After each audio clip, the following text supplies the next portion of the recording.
We are at the ending stretch of the regular season, with all teams left to play around 20 games, some even less than 20 games.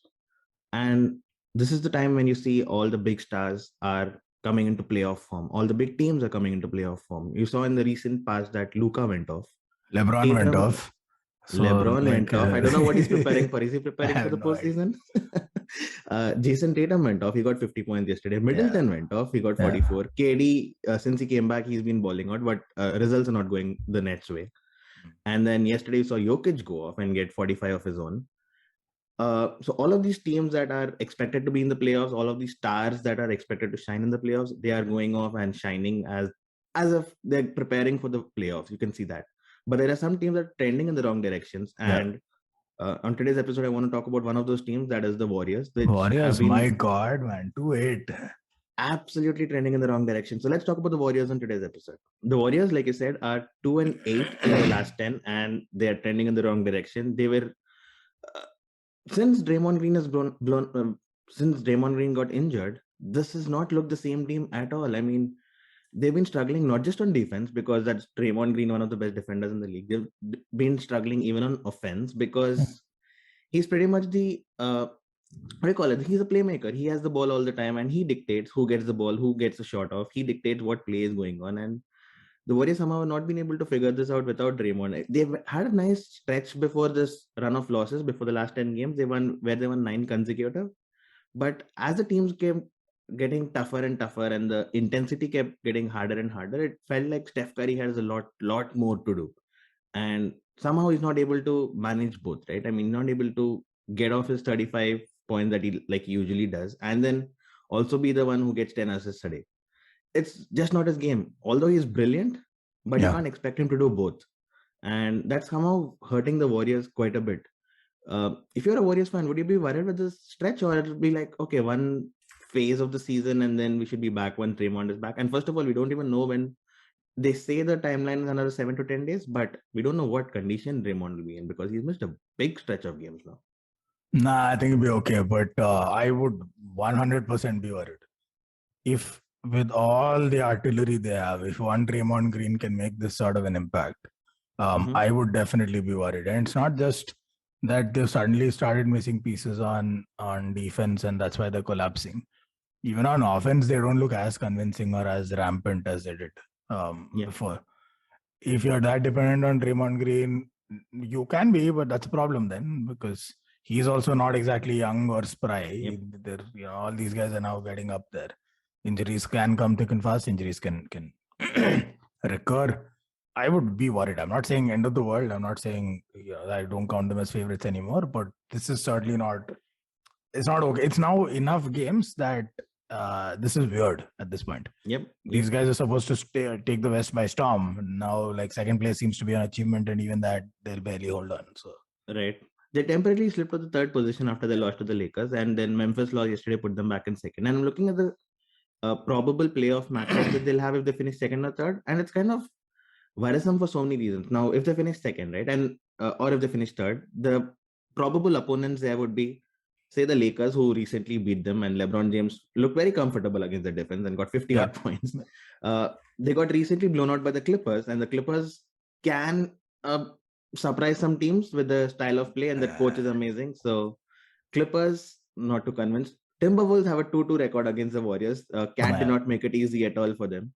The Mavs are the Mavs have a 3-1 record against the Warriors, and Luka, you saw, went off and got 48 or something against them recently. So they don't have a good record against the Mavs. Against the Nuggets, they're 1-1. Both the games were close, so it could go either way. The Grizzlies have troubled the Warriors, not just this season, even last season. If you remember, the Grizzlies knocked the Warriors out. The Warriors were the team supposed to be in the playoffs, but the Grizzlies just surprised them. So the Warriors, except the Jazz Warriors are 3-0 against the Jazz. Except the Jazz, the Warriors have kind of a struggling record. When I say struggling, I'm not saying that they're losing all their games. But they don't butcher them like you would expect them. Exactly. And that somehow is that a red flag where you don't beat your teams that you're expected to beat in the playoffs? No, so I don't place that kind of emphasis on regular season results. It's few and far between. It's also not consecutive. It's also home and away. It depends on what stretch of games you have. How much have you been traveling? Are you resting? Are you going 100% full tilt? You could be, one night playing a small ball team and then suddenly come up against a bunch of giants in Cleveland or whatever. Just example, right? And the whole play style switches. That combined with the fact that it's a small sample size is not an adequate representation of what happens if they play the same team again and again and again until one of them gets 4 wins. With predictable travel, you know what's coming. There's not really going to be load management or any such thing. It's the playoffs. Everyone goes. So too many variables there. I don't look at regular season games that much. I mean, bubble season Clippers romped against the Lakers until Lakers finally figured that shit out, and then there's no stopping them.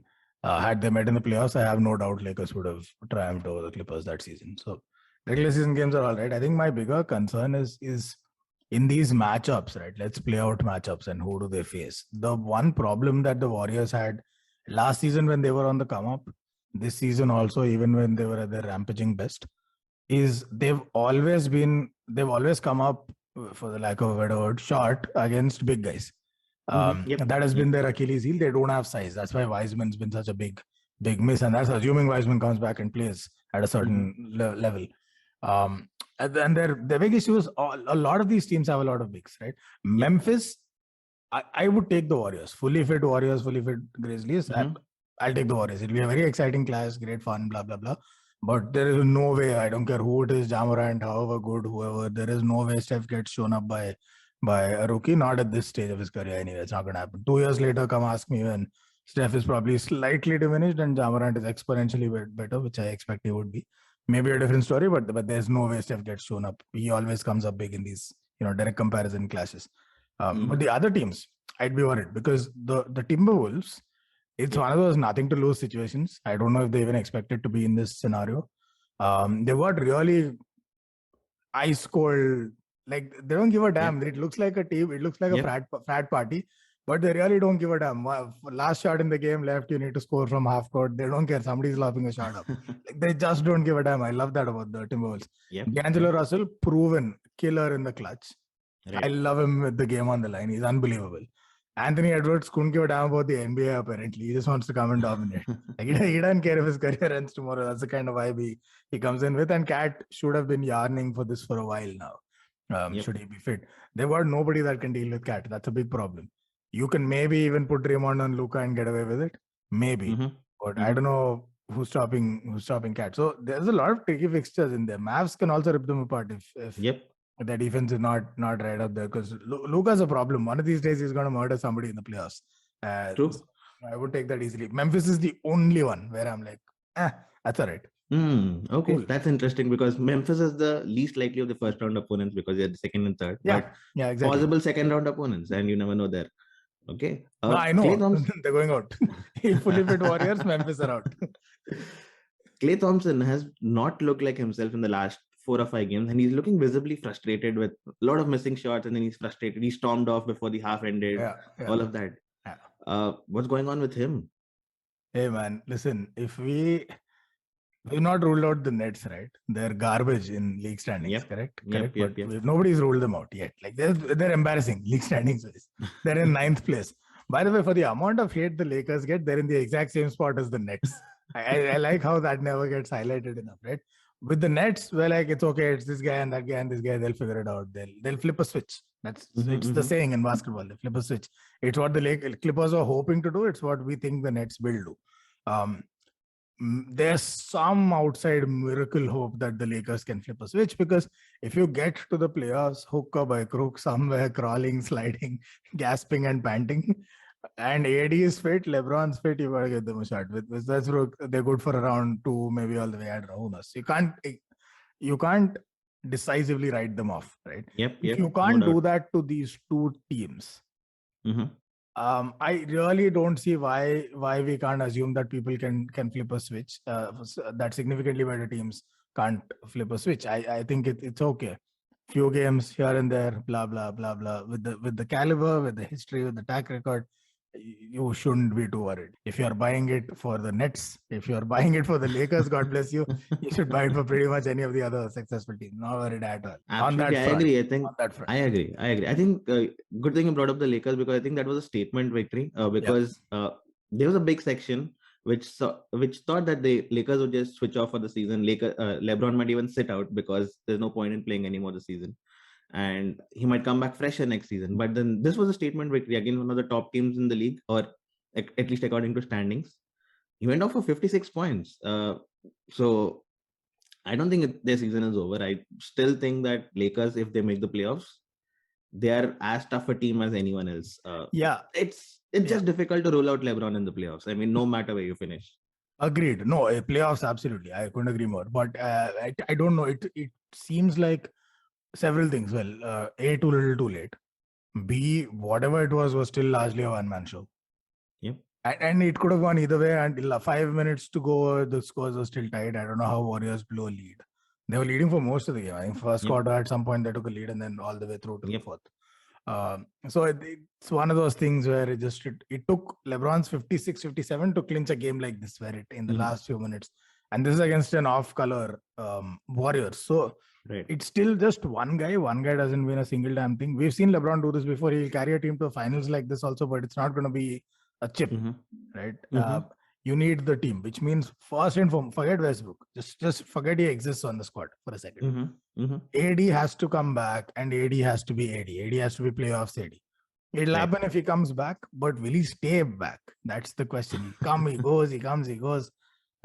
So for me, and maybe that is fundamentally why people are not as worried about the Nets as they are about the Lakers, because we've at least seen those guys play together and do some kind of magic, KD and Kyrie. We've not seen that. We've actually seen all three play in the Lakers, and they've sucked. Like they've sucked big time. First of all, they don't have shooting. Okay, so all three guys have to take the ball to the hoop. They can shoot, but not like the rest of the league can. They're all right? It's mid-range paint. It's largely that. If they pass the ball off to fucking whom? Malik Monk is going to win you the chip. It's one guy. Carmelo is on and off. It's once in 6 games he goes off big. That's it. End of story. You have Dwight for rebounding. Great. Good for you. Some rim protection. Whereas on the Nets, you have two all-time great scorers. They'll score in the paint. They'll score in the mid-range. They'll hit you from 3. They'll hit you from half line. They're surrounded by at least 4 elite 3-point shooters, couple of whom at least are playmakers in Patty Mills and Seth Curry, who can be playmakers when they need them to. Now they've added a DPOY, perennial DPOY candidate, defense. Who hasn't played in a year though? Ben Simmons. Defense is defense. Like I'd be worried about attack. Defense is, I mean, it's one of those, it's instinctive. It's like swimming at some point. Like the fundamentals, they don't go. Your athleticism, stamina maybe, but the fundamentals don't go. So I'm excited to see and that's why maybe people believe that the flip can be switched because they've seen some part of it work. They look at, I mean, Kyrie goes alone, butchers teams. Like nobody, zero support. Ben Simmons hasn't even played. KD is sitting there somewhere on the bench. Kyrie's killing teams. And then you put KD back in that. And then you add Ben Simmons and they're surrounded by Patty Mills, Harris, Seth Curry. That can be done. Lakers have a long way to go. LeBron is the only guy playing like a playoff caliber, NBA champion caliber player right now. True. KD is incredible, man. I mean, he goes off for injury. He goes off for a few month because of injury, and he comes back like he didn't miss anything. Game Spring 1, in a step, same follow through. It's the exact same thing. It's crazy how he doesn't require any kind of getting adjusted and all that. No minutes restrictions, nothing. Comes off, plays 35 minutes, gets you 30 points. Typical KD. Yeah, great. Would you be as worried for the Suns? 3 losses in the last 5. No Chris Paul now. Booker's missed due to health and safety protocols, but he should be back. They lost a close game again yesterday. They lost to the Bucks. They lost to the Bucks yesterday, and then they lost a couple of games in the last 5 as well, and a close win against the struggling New York Knicks as well. So that's a slap to the face. they lost like 7 in a row now, and they won yesterday against the Clippers. But before that, 7 losses in a row. So they were struggling, and they barely beat the Knicks. So would you be as worried for the Suns? Is that a team that is trending in the wrong direction, like the Warriors? No, I don't think so. And I'm not particularly worried, but I will say this. Last season seemed like Phoenix's best chance to win a chip. Mhm. Especially after 2 games up, you would think this is coming home. Yep. And Yep. that did not come home. This season, it felt like Phoenix had the chance and they blew it, kind of like Miami in the bubble. And it felt like, the Bucks are going to get stronger. The Nets were sort of depleted last year. They'll come back. Yeah. And then you had the Lakers. Oh my God, they added Westbrook. Will this work? Will this not? Clay is back. Clay back. Blah, blah, blah, blah. All of this shit is happening all across the league. That's how the season started, right? It feels like Phoenix are the team that have least fallen apart. Yep. Like their odds of winning are because everyone else has just gone to shit. Like shit has hit the fan everywhere else except the desert because you don't have fans in the desert. It's a bit like that. Okay. Now here's where I'm not worried, but I should be very confident. I should say Phoenix are hot favorites or right up there. And probably they are, maybe even to come out of the West. But for some reason, if I had to put money on it, on winning it all, I wouldn't do it on Phoenix. I don't know. There's just not that level of confidence. And perhaps it boils down to, we've seen what the team did last season. Who are they going to meet in the finals? Nets, I don't think they'll take down the Nets. Are they going to meet the Sixers? The Bucks? Yeah, I mean, Bucks will get to. But Sixers, if they get to the finals, which means two things. Embiid was fit. And they figured it out. Harden and Embiid and Maxey, that trio. Yep. If yes, they're not beat. There is no way they beat the Sixers in the finals. True. I mean, Aiton struggled against Giannis. It'll be the same sort of struggle, just in a different way against Embiid. It'll be pretty much the same thing. And then Chris Paul, the book, I don't care who you put on James Harden, nobody's stopping him if he's in the finals. You can put Bridges, you can put his mother on it. It's not going to work. So, not going to happen, right? And then there's the Bucks. Same team they met last season. Last season, same composition on both sides. No, still nobody that can stop Giannis. Giannis put him in the finals. It's game over. So for me, Phoenix, where have they gone from last season? And have the people that they're likely to face going to be, have they diminished? Or are they going to be in diminished state in the finals when they meet them? Nets diminished, yes, so far. But if the regulations ease, Kyrie's back. They've traded up Harden for Simmons. Let's see how that goes. Same with the Sixers. Harden went that way. So there's some sort of depletion there. But with either of these two teams, my thing is if they've come to the finals, that means they've sorted out all of that shit. Right. So, and if they've come there with sorted shit, there's no way Phoenix beats them. And then the Bucks, it's the same old clash from, it's a rematch. And I don't see it going any other way, not as long as Giannis lives and breathes on that court. So that's why I'm not worried about the Suns, like trending in the right. It's okay. They've had some absences. They'll come back. But they are yet to inspire confidence in me that they'll win it all. And that is a sign of respect. Because with the Suns, you don't think about anything else except winning it all. We know they can do everything else in the league. True. It's about the chip now. It's like where the Bucks were 2 seasons ago. 100%. I have to agree with you here. I think the Suns are those underrated teams still, despite sitting on top of the league. Both conferences combined, in fact, they sit on top of the league. But still, somehow there is this lack of, I don't know, winning a trophy maybe that prohibits us from telling that they're the ultimate favorites. Like the Jazz, man. They could do everything under the sun and you still, unless you see them win, especially if you're carrying like Karl Malone PTSD and now you have these guys that dropped a 3-1 lead. It's just... Agreed. All right, then. That's all on today's episode. We have a bunch of fun games today. The Sixers play the Bulls. That's going to be interesting. And the Warriors play the Nuggets. No Steph Curry, but still the Warriors still need to find some kind of form so that we can come and talk positive stuff about them tomorrow. But that's all on today's episode. We'll come back and talk to you tomorrow. Peace.